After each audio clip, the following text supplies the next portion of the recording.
You're listening to an Airwave Media Podcast.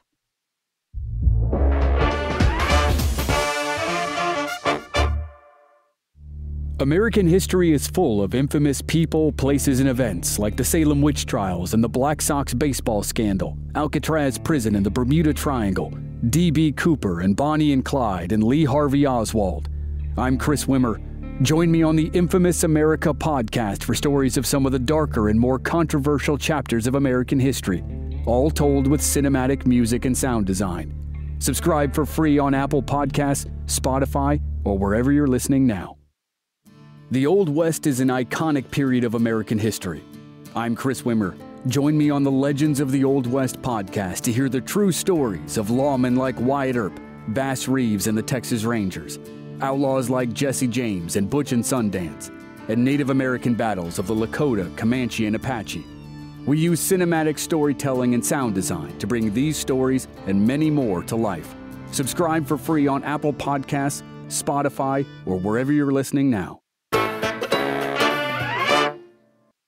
What was it like to grow up on TV? Ron Howard has been asked that question throughout his adult life. For Ron, playing Opie on The Andy Griffith Show and Richie Cunningham on Happy Days offered fame, joy, and opportunity, but also invited stress and bullying. For his brother Clint, a fast start on such programs as Gentle Ben and Star Trek petered out in adolescence with some tough consequences and lessons. Now, with the perspective of time and success, the Howard brothers delve deep into an upbringing that seemed normal to them, yet was anything but, in their new memoir, The Boys, a memoir of Hollywood and family. And today, Ron and Clint join me on the podcast to talk about what it was like to balance school and a hit TV show, and how their midwestern parents helped them pursue their dreams in show business while also keeping them grounded. Ron recalls some crucial advice that his dad, Rance, gave Andy Griffith about the relationship between Andy and Opie on The Andy Griffith Show, and how Ron later channeled his father's strong will when he had to stand up for himself during his time on Happy Days. Clint discusses following in his father's footsteps as a working character actor, and how Rance was the best acting coach that he ever could have asked for. Plus, they offer some advice for pushy stage parents and showbiz kids. Coming up with Ron and Clint Howard in just a moment.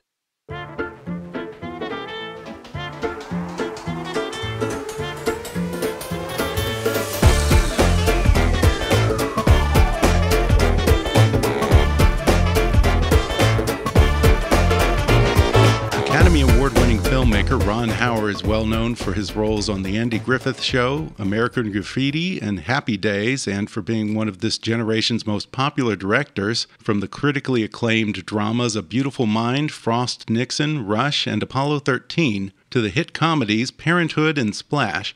He has created some of Hollywood's most memorable movies. His brother Clint Howard is a character actor who began his acting career at the age of 3 when he played the role of Leon on The Andy Griffith Show, and then he starred opposite the titular bear in the popular late 60s CBS series Gentle Ben. He has since gone on to act in over 200 TV shows and films, including just about every version of Star Trek, as well as Apollo 13, Seinfeld, Rock and Roll High School, Arrested Development, and The Waterboy. Now the Howard brothers have collaborated on a new book that chronicles their early years in show business. It's called The Boys, a memoir of Hollywood and family. Ron and Clint, welcome to the show. Well, it's good to be here, Ben. Oh, by the way, Clint started at 2. And speaking for my younger brother, you left out a lot of those cool horror titles like Ice Cream Man. And what are some of the others, Clint? Evil Speak. I had a wonderful, I was the lead in Evil Speak. And I was also in the movie. I was really proud of this performance. It was Ticks. Now, I'm not talking about the mammary gland. I'm talking about the insect. Okay. We're going to have a Clint Howard Halloween screening, I think, here. I love it. Well, guys, how long have you two been talking about working on this book together? The conversation really began for around our father's memorial service, at which Clint and I curated and put together. And of course, that brought us together in our family home, his home where he passed away. And we began talking about the idea of just how much our parents had meant to us. we're looking at photos, we're finding home movies and recognizing, a lot about their journey and their impact on us. And I shared with Clint that there had been some publishers and editors reaching out to me in recent years and saying, would you consider a book? And I've never been interested. I once broached it with Tom Hanks. I said, do you think I should just do this? And he said, yeah, but only your childhood. He said, your adult career is spectacular, but that's not that different than a lot of other careers. You and Clint and your childhood, that was unique. I shared that with Clint, and we honestly felt like that, it'd be great to look back, be good to share our journey. People always want to know how we survived it. What was it like? And it's a way for us to be able to also write about our parents. They're interesting. And as we looked at them from our adult perspective, very unlikely kinds of heroes, but in our minds, heroes nonetheless.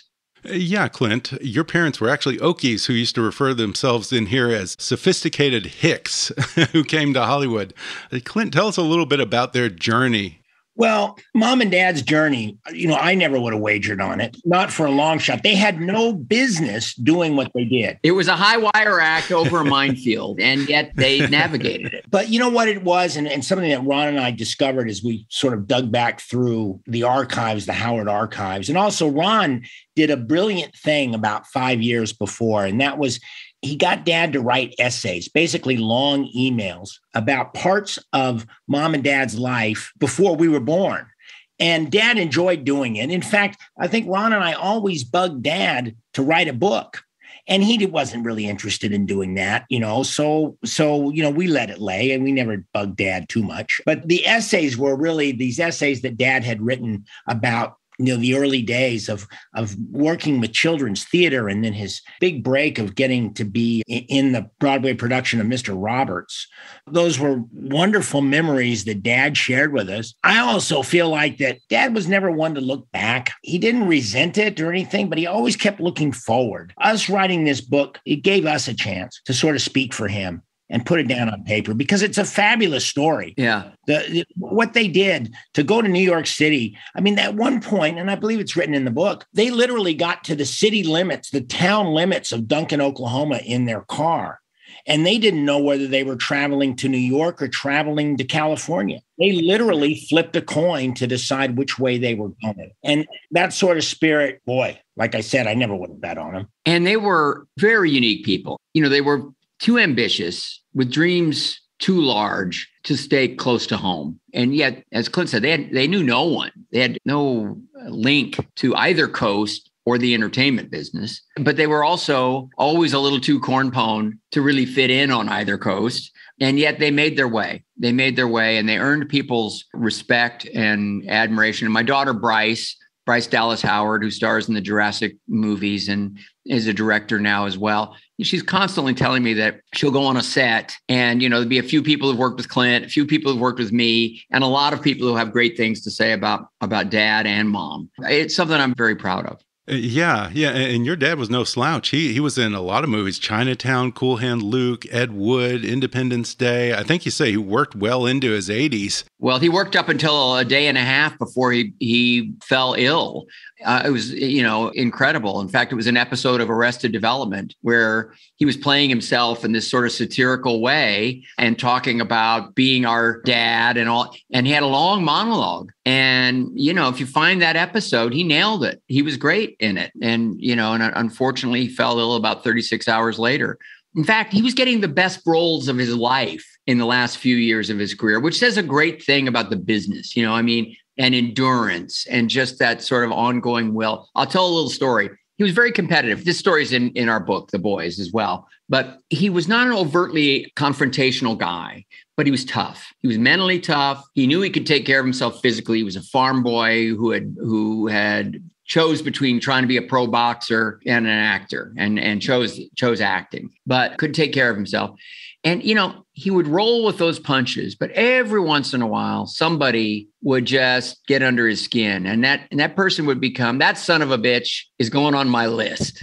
And sometimes it'd be an actor who he was constantly losing out to. Sometimes it would be a director who was overlooking him, a casting director who wouldn't see it, whoever it was. It wasn't a long list, but there was a list. And about 5-6 years ago, I just noticed Dad was working almost all the time. I mean, he was just busy, really busy. And I said to him, I said, Dad, you're very busy. I mean, my gosh, you're as busy as you've ever been. Maybe it has something to do with just the fact that you've outlived a bunch of those other sons of bitches.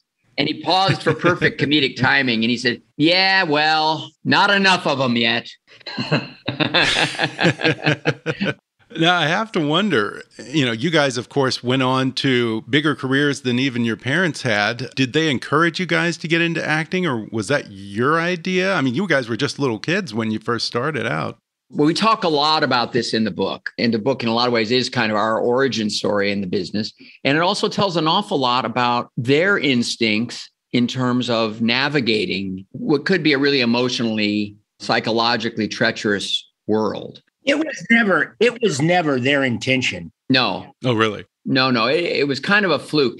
My dad was directing a lot of theater by the time I was sort of 2.5, 3 years old. So I was growing up hanging around the summer stock rehearsals, and they noticed that I was picking up on the dialogue and I was mimicking it. And my dad thought that was kind of funny and took one of the scenes, and we pulled it together into something that we could sort of do as living room entertainment for their pals. And I remember doing it. I remember getting laughs, and it was one of my earliest memories.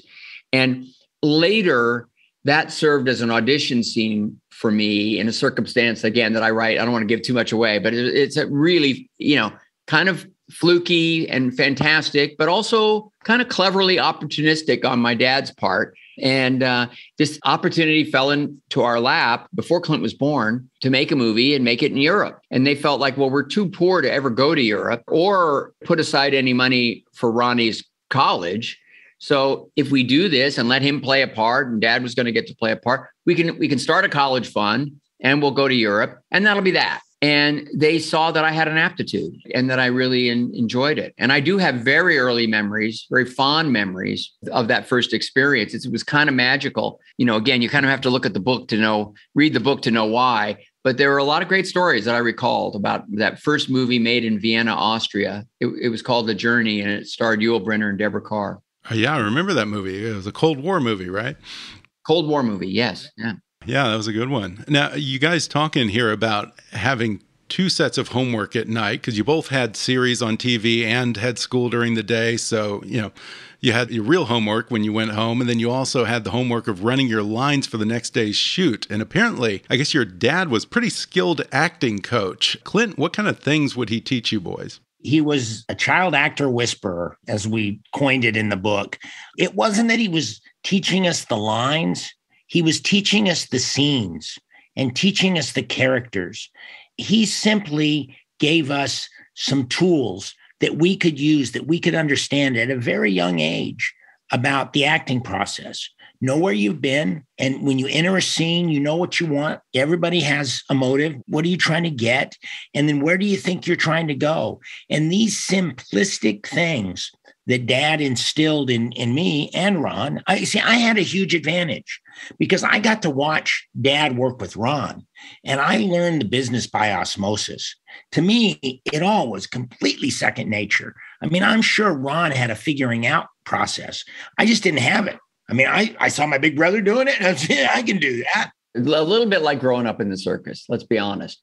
Yeah, Dad's thing was he, basically it was actor studio stuff. It was the same stuff that was making Marlon Brando and James Dean and Paul Newman and Anne Bancroft and these great sort of artists who emerged in the 50s and 60s. That naturalism was something that Dad understood, and he'd never been to the actor studio, but he'd read those books and understood the premise and done a lot of scene study himself. He did go to University of Oklahoma, and even though he didn't complete, he never stopped being in scene study classes throughout, the first 10, 15 years of his career.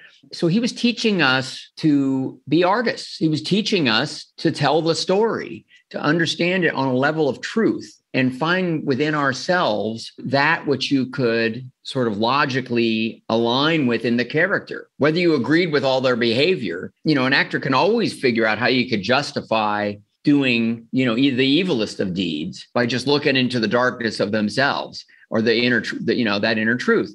And so he was giving us that gift. And look, I've used it every day of my professional life since then, whether I'm acting or, which I haven't done much of in the last few decades, or directing or working on a screenplay with writers. That fundamental logic was a tool that he gave me. So he didn't care too much about us being successful kid actors.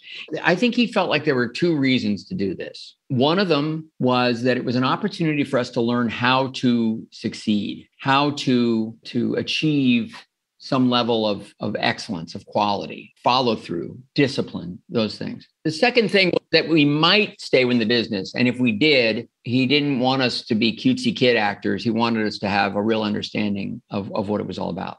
Yeah, Dad was not a gimmick guy. And another thing too, Ron and I never took any dance classes. See, we were sort of at the tail end of the studio system, and there were a lot of kids that were getting funneled into, dance classes and singing classes and these various kind of that Dad felt like they were gimmicks. Dad wanted us to be real. Dad wanted us to be boys. So, in our off hours, we played wiffle ball. We played over the line. We played organized sports. We did those things. Now, as a 62-year-old man, I regret the fact that I don't have my dancing lessons. I don't know how to. We can always be arranged, Clint. That's true. I take a few lessons. But, Dad was very pragmatic. He was very precise as he thought and as he dished out his philosophies. But it was all about being honest and being real. And he just, he was not into gimmicks. He was not into glycerin for tears. We weren't going to fake that. We were going to go emotionally to a place where we were going to be sad enough to cry. And Dad was beautiful at that. Dad, in fact, that's one of the memories that I can still use. I can still use to make me cry. And that is the process Dad used when he put his hand over my shoulder and he drew me in close and he started talking about maybe losing a pet or some situation that would get me there. And, for years, 4 or 5 years old, up until I was about, 13 or 14, when he quit mentoring me, that was an emotional journey we took often. We're going to take a quick break and then we'll be back with more when we return in just a minute.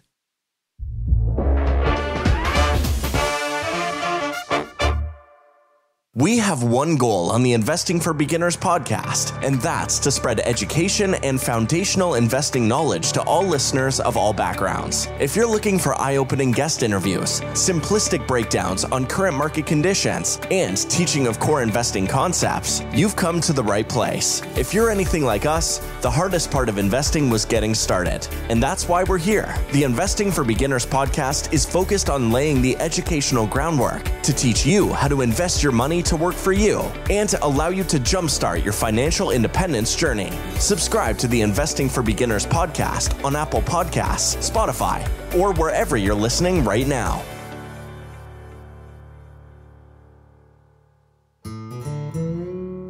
The Old West is an iconic period of American history. Legendary names of the era still resonate today. Jesse James, Billy the Kid, Butch and Sundance, Wyatt Earp, Bass Reeves and the Texas Rangers, Sitting Bull, Crazy Horse and Geronimo, and many more. The gunfights, bank robberies, train robberies, and battles are still featured in movies and TV shows. But on the Legends of the Old West podcast, you'll get the true stories. And I promise the true stories are just as action-packed as the movies, if not more so. I'm Chris Wimmer. Join me for the only in-depth, long-form storytelling podcast dedicated to the Old West that'll give you the true story with cinematic production value enhanced by music and sound effects. Find Legends of the Old West on Apple Podcasts, Spotify, Pandora, Amazon Music, or wherever you're listening now. Yeah, I like what you said about how, your childhood and your extracurricular activities, they weren't tailored just to fill out the added additional skills section on your resume. Karate and dance and singing. I love what you said about how he was sort of the child actor whisperer. And apparently you say in here that he was also had some pretty good advice for Andy Griffith when you were on the Andy Griffith show, Ron. And that advice that he gave really kind of changed the dynamic between the characters of Andy and Opie and sort of the whole tone of the show. Can you tell us what Rance said to Andy Griffith? Yeah, the whole thing was incredible. That's a key moment, such a pivotal moment. And both he and Mom had a lot of confidence. They were betting on themselves. They believed in themselves. And, when I talk about that high wire that they walked across the minefield, well, they made a lot of good decisions to keep their balance. And in retrospect, that's the one thing I can look at and say, sure, they had some luck. We all did. Of course, there was some good fortune, but they just had the presence of mind and the sense of logic to make good decisions. Like early in the show, I think it was the very first episode, we would do this read through of the Andy Griffith show, all the actors around the table. And I was too young to be able to read at that point. So for the first year or two, my dad would read. And of course, people knew he was an actor and an easy guy to get along with. So he was included in the inner circle. But as everyone was on a break afterward, and all I remember is my dad going over there and talking to them. Everybody was sitting around smoking. My dad didn't smoke, but they were all sitting around there smoking outside. He went up and talked to them. I didn't know what the conversation was about. And years later, Andy Griffith told me. Dad had never said a word about it. Andy said that very first show, he said, Rance came up to me and said, Ronnie can do these jokes, but they're written like every other sitcom where the kid's, a wise ass and makes fun of the dad. And I don't know, Ronnie can do that, but wouldn't it be interesting if Opie actually respected his dad? That'd be different, wouldn't it? And Andy thought about it and he said, they had witnessed my dad working with me on the pilot episode, which had been a spinoff of the Danny Thomas show. They knew a little something about our relationship. He went to the writers and he said, why don't we make this be more like Rance and Ronnie? Why don't we make Andy and Opie more like Rance and Ronnie? And Andy told me that decades later. But to have the presence and the confidence to come up and make that suggestion to a bona fide star. Andy was a movie star, a Broadway star, a radio star, and now a television star. And yet, Rance Howard was willing to go up and pitch an idea. And he was 32 years old. He was not that far removed from the pastures of Oklahoma. He was fearless. Mom and Dad had a tremendous amount of confidence. And when I was little, I sort of thought it was maybe blind confidence, but they were very confident. But upon Dad's passing, Ron, when we were together, and this, we live on opposite coasts. So, there are times that we're not really together that often. But in the memorial, as sad as it was, it gave us a chance to be together. But in one of our emotional conversations, Ron articulated to me just how freaking fearless Dad was. Facing network executives or producers or something, he would not blink. Not contentious. Logic and confidence. Everybody really admired him because he had a kind of a midwestern Zen kind of quality. He wasn't a hippie. He wasn't bohemian. He wasn't, but he had a kind of a calm, logical presence that Henry Winkler used to really like to talk about. Just the strength that my dad would exude, just kind of standing there, having a simple conversation. And to think that he had that at such a young age. And Mom, Clint, you said they flipped a coin. I think Dad told me that she decided which way they were going. She loved New York, so they went to New York first. But my mom had gone to New York before she met my dad. And she had the support of her family and the confidence to go out there, and be accepted at the New York Academy of Dramatic Arts, which was fairly prestigious acting school at age 17, where she had a horrible accident. She was hit by a truck, nearly died. That was the end of her time in New York. But when she met our dad at University of Oklahoma a few years later, she at least had a taste of New York and had a sense of the excitement of the place.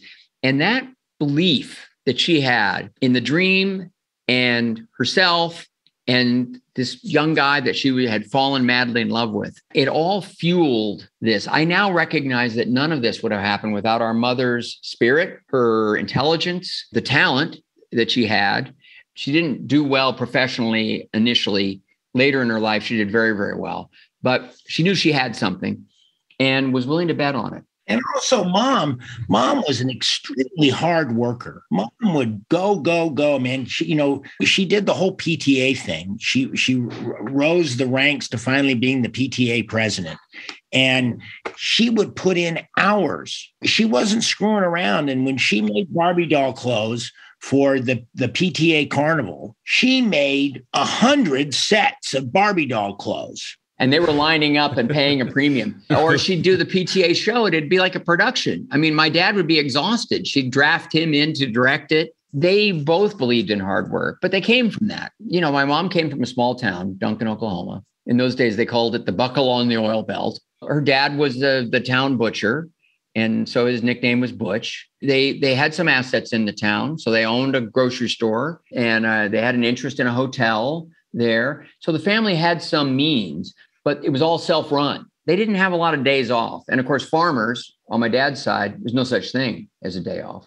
Yeah, that's true. They really seem to have a Midwest spirit to them. And, it's interesting how it seems like they really took great pains to give you guys as close to a normal life as you could get in Hollywood. I have to wonder, what was it like for both of you being TV stars at the same time, having your own series and then going to public school? I would think that maybe you would be celebrities at school, but was it harder than that? I think you saed something about being Opie shamed in here, right?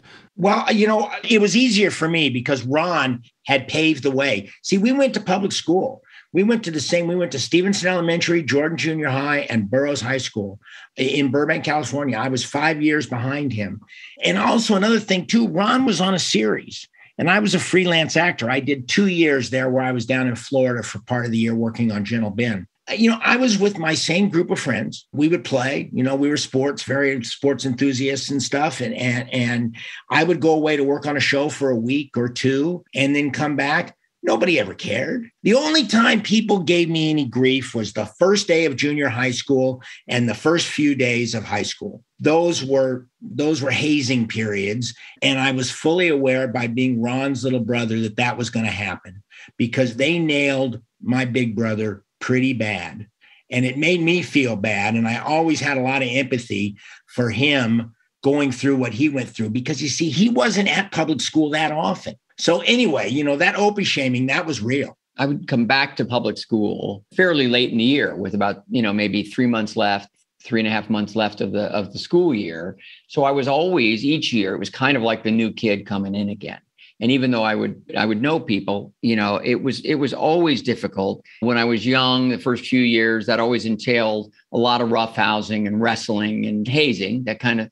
And I was a celebrity, but somehow celebrity didn't yield, admiration and respect. It sort of instead, there was just a lot of teasing and a lot of cajoling and one-upsmanship. And I also had not been around a lot of kids. My parents had traveled. I was born while Dad was in the Air Force. Then it was New York. Then we moved to LA. So, I didn't have much access. I was not any good at sports, had not been exposed to any of that. So simple games like kickball and dodgeball and things like that, I was awkward at those things. So I had to kind of nothing to make me sort of worthy of any respect other than the fact that I was on this show. And for at least a bunch of the kids, especially the boys, that made me a kind of a target. So I had to learn to navigate that.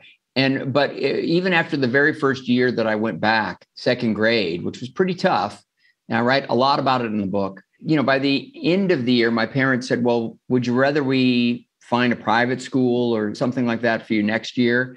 And I said, no. By then I'd made enough friends, and had enough fun and felt a part of things enough that I wanted to come back. But it was kind of like ice water. Then in the third grade, when I came back and recognized, oh man, I was going to have to go through this hazing again, a little less so. Each year it became less and less until, as Clint was saying, junior high was a hell of a day. I write about that. I don't want to give too much of that away because it's funny. It wasn't funny then, but it's funny now. And yeah, high school. Well, I played high school basketball, and at away games, when I went to the free throw line, there were times when the school band would strike up, the Andy Griffith theme song in this really brassy, rude way. Dun, dun, dun, dun, dun, dun, dun. This is Opie would be the chant. Oh man, that's rough. I think I was a 60% free throw shooter at home and about an 80% shooter on the road. So I must have heightened my concentration a little bit. Well, I have to ask about, I guess it was probably about a year between when both of your shows ended, Andy Griffith Show and Gentle Ben. That's hard for any actor to deal with, an adult actor to deal with. But yeah, I mean, Ron, I think you were like 14 when the Andy Griffith Show ended. Clint, you were something like around 10 when Gentle Ben ended. I mean, what can it possibly be like for a young child or an adolescent to try and process, the fact that all this celebrity and all the success has come to a pause, maybe not an end, but a pause, and you don't know when, you're going to get that again. I mean, what was that transition like for two kids? Little League baseball. I so immersed myself in team sports and just getting better. I was a pitcher. I ended up being good enough to pitch high school baseball. But, I was disappointed. I liked being down in Florida. It was fun for me and Dad to travel down to Florida and play with the animals. And we had cool props to play with. And Mom and Ron would come down and visit. So it was idyllic in that way. But no, I don't really recall ever feeling bad because, listen, I did. I had Little League baseball to play and a lot of episodic television to do. I started doing Streets of San Francisco. And so I didn't feel like I really missed a beat. I cried my eyes out, and which was very embarrassing, at the wrap party of the Andy Griffith Show. It was upsetting because that was 8 critically significant years of my life. It really was my childhood. Certainly, it was my boyhood in a lot of ways, in a very significant way. But, the other thing that I learned working on the book was that while I had a difficult period where I began to realize not so much that I wasn't depressed or angry, but I began to realize that if I wanted this for the rest of my life, I was going to have to compete. That having been on the Andy Griffith Show or been in The Music Man was not a ticket for the future, not a guarantee in any way, shape, or form. And look, the business is kind of set up to really threaten the emotional stability of child actors. And you see so many cases where, that takes its toll. Mom and Dad were great at working with us. There's also an element of luck, finding good roles at the right time. But, if I glance at my IMDb page and look at the range of work and all, it sort of seems like a foregone conclusion that kid would wind up directing Beautiful Mind and getting an award. And that makes sense. But it was not a foregone conclusion. And so I do characterize this book as, among other things, a kind of a survival story. I also think it's a bit of a parenting how-to book, as well as, what I hope is a really enjoyable kind of nostalgic look back for people who know those shows and are curious about what movies and television was like behind the scenes in those days. Yeah, and there's some wonderful memories from the sets of both Gentle Ben and the Andy Griffith Show and Happy Days and all that. Thinking of Happy Days here, it's interesting what you said a moment ago about how tough your dad was and how he stood up for himself when he needed to. And it made me think of a part in here when you were on Happy Days and Henry Winkler's character, the Fonz, really caught fire with audiences, and the network was trying to revamp the whole show around the Fonz and give you short shrift. Was that the first time when you felt like you really had to kind of, embody your dad's spirit there and flex your muscles as a star and stand up for yourself? Yeah. And strangely enough, I don't think Dad was necessarily a proponent of taking that position. I think my mom felt that a little more than he did in a funny way, because there was a logic. There was a business logic to everything that the network was doing. I mean, my God, Henry Winkler and the Fonz, that's a phenomenon. And of course, you build upon that. Even I understood that. It wasn't about the size of the part at all. It was sort of about the way I was being treated. And when they wanted to change the title, the name of the show, I felt like that was not what I signed up for. And I always had a nagging pull to get back to film school. And I almost thought this is a sign that I'm supposed to go back to film school, because my real dream here is to be a director. And that was already firmly established in my mind and in my heart at that point. And so I was kind of emboldened to sort of say, well, if this can't work. Now, by the way, contractually, I think they could have made me do a show and called it Fonzie's Happy Day. I don't think I had any control over that in my contract. But Gary Marshall was such a remarkable boss and so supportive that he ultimately backed me when he knew that that was going to be a divisive issue for me. And I was, always grateful for that. Grateful also for the friendship and support and wisdom of Henry Winkler, who immediately became a kind of a big brother figure to me. And he and I were always, it was such a blessing to have this friendship. It was never personal, never. Yeah, I know Henry, and I swear I've never heard one person say a bad thing about Henry Winkler his entire career. He's just a mensch, isn't he? Well, and he's earned that. And it's real. Real quickly before we wrap up here, Clint, you have gone on to have this, amazing career as one of Hollywood's best character actors, 200 something projects. And I'm curious because your dad had a very similar career. In a way, you kind of followed in his footprints. And for me, some of my favorite actors tend to be the character actors like you or Bob Balaban, Stanley Tucci, more than the big stars. So I have the greatest respect for character actors. And I'm curious if your dad ever told you something about that or had some words of wisdom about kind of the quiet dignity of the working actor. That's pretty much it, Ben. I mean, my God, Dad was always instilling confidence in me that I was an interesting character, and I could see that, and I could see Mom and Dad, they were interesting, and I'm interesting, and he gave me the confidence to just lay it all out there. Don't be shy. That's one thing Dad told me early on. I was never, ever shy about doing something. He encouraged that, and it's just, like I said, I learned this business by osmosis. It's not like I, sat down and figured out right ways and wrong ways to do things. I had a great shadow that I was living under, which is Ron. And I say that in the most beautiful way because he really was a great big brother, still is. And Mom and Dad's guidance. And, Mom and Dad were not show business people. And I'm so grateful they weren't. My God, it used to irritate me a little bit. We never really went on vacation and our school clothes were always really kind of clumsy. And, Mom would do all the sewing and I'd end up with the high rider pants. And so, I'm grateful for the way things turned out. And I'm grateful that Dad sort of encouraged me. And also, let's face it, God has a lot to do with it. I mean, I didn't make this face, God made this face. I'm just lucky that, there's a spot for me. And I've been very neurotic in my life.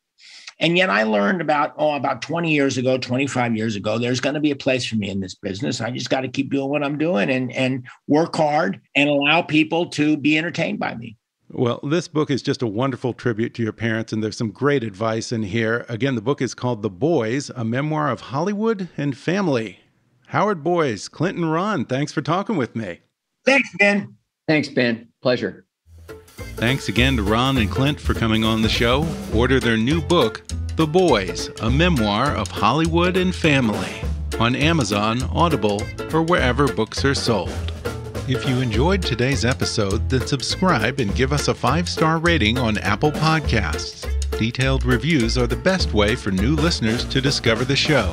Follow us on Facebook at @KickassNewsPod and email me with your comments, questions, and suggestions at comments@kickassnews.com. Kickass News is a part of the Airwave Media Podcast Network. Visit airwavemedia.com and check out some of our other shows like Food with Mark Bittman, Movie Therapy, Investing for Beginners, My History Can Beat Up Your Politics, and many others.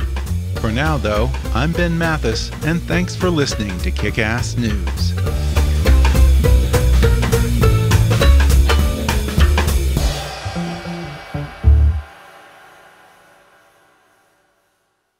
An Airwave Media Podcast.